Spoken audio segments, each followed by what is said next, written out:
Another state is now ruling on former President Donald Trump's eligibility to be on the ballot in 2024. Michigan's Supreme Court has rejected an appeal to disqualify the former president based on the so-called insurrection clause within the 14th Amendment. That decision coming just days after Colorado's Supreme Court made the unprecedented decision to bar the former president from the state's ballot. But Michigan's Supreme Court argued that the case against Trump had no legal grounds under Michigan law, and the Colorado ruling does not change that. Quote, significantly, Colorado's election laws differ from Michigan's laws in a material way that is directly relevant to why the appellants in this case are not entitled to the relief they seek concerning the presidential primary election in Michigan. We will go now to Chad Pergram, the brilliant Chad Pergram, who, of course, will explain all of this to us in Washington. Chad, to you. Molly, good afternoon. The Michigan Supreme Court upheld a decision by a lower court. Now, the court's held that state law does not give election officials leeway to judge the eligibility of candidates for the ballot. Former President Trump called efforts to bar him from the ballot a, quote, pathetic gambit to rig the election. Now, Michigan is more important than Colorado in 2024. It's a swing state with 15 electoral votes. Michigan could determine the presidential election. Michigan was close in 2020. President Biden only beat former President Trump by 85,000 votes. Michigan also has a large Muslim population. Many are displeased with President Biden amid the war in the Middle East. Now, you mention the 14th Amendment. It's unclear if that was intended to bar presidential candidates from the ballot. It was imposed on Confederates after the Civil War. Molly? That is a great point, a great history lesson as well. Chad Pergram, thank you very much. Your insights always appreciated. Tammy, let's start with you here. The efforts surrounding the 14th Amendment and Trump largely have been unsuccessful across the country. Your thoughts on what just happened in Michigan versus what happened in Colorado? Well, this is why the Supreme Court's going to have some fun, of course, because it's ultimately, because of Colorado, going to land there, and there's going to have to be a statement and a determination nationally about what's appropriate. Clearly, with the, you've got, these are state elections effectively, right? You've got the presidential election, the electors, et cetera. But it's a federal result, so the federal government has an interest in the nature of how it works.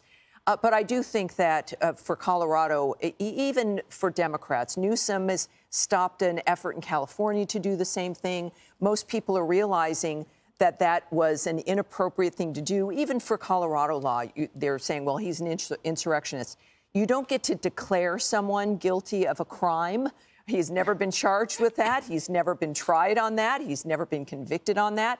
So people see this for what it is. And we want people to trust the end result of an election.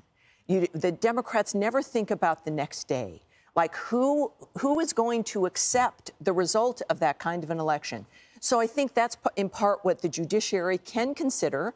But this is why the Supreme Court has got to make a statement about a nationalized attitude about what you can do in this regard based on the national constitution, but also allowing states to have some leeway in how they handle their elections. But their elections, this is not for a state office. It's not for a local office.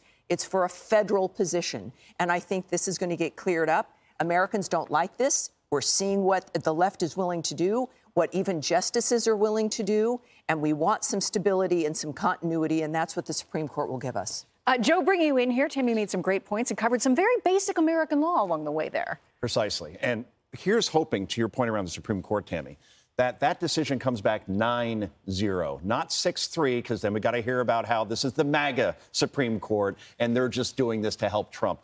Liberal justices on that court need to see this for what it is, because that will send a definitive message to Wisconsin and to Nevada, Georgia, Arizona, that still have suits to take Donald Trump off the ballot, saying, don't do this. Either way, this is serving as rocket fuel for Donald Trump right now, because, to Tammy's point, let the people decide. We have an election coming. I looked it up during the break. 313 days.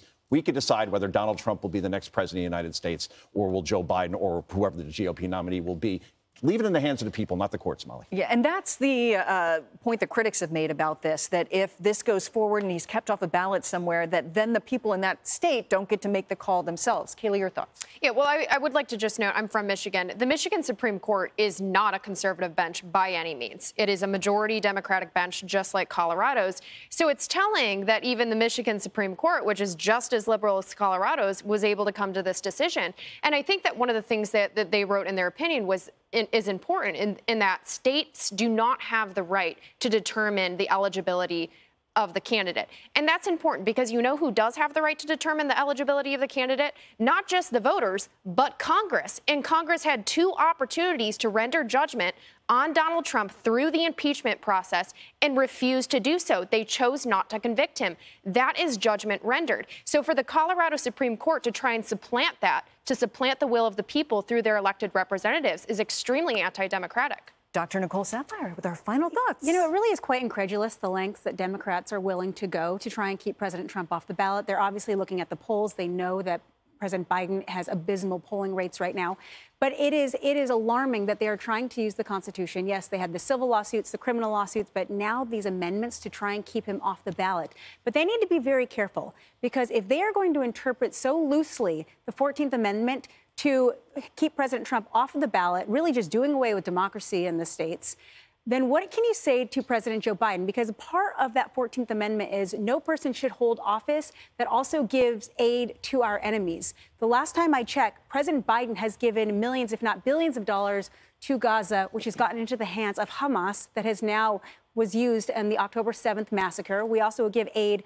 We have debt to China. China's infiltrating the United States through social media with their fentanyl. We also give a lot of aid to South America, and that's coming through the southern border with drug cartels as well. So the Democrats need to be careful, because I think people will start using the 14th Amendment against Democrats as well. Yeah, the Iowa caucus is just around the corner, then off to New Hampshire, January 23rd. So we'll see how February looks as some of these issues are still being worked out.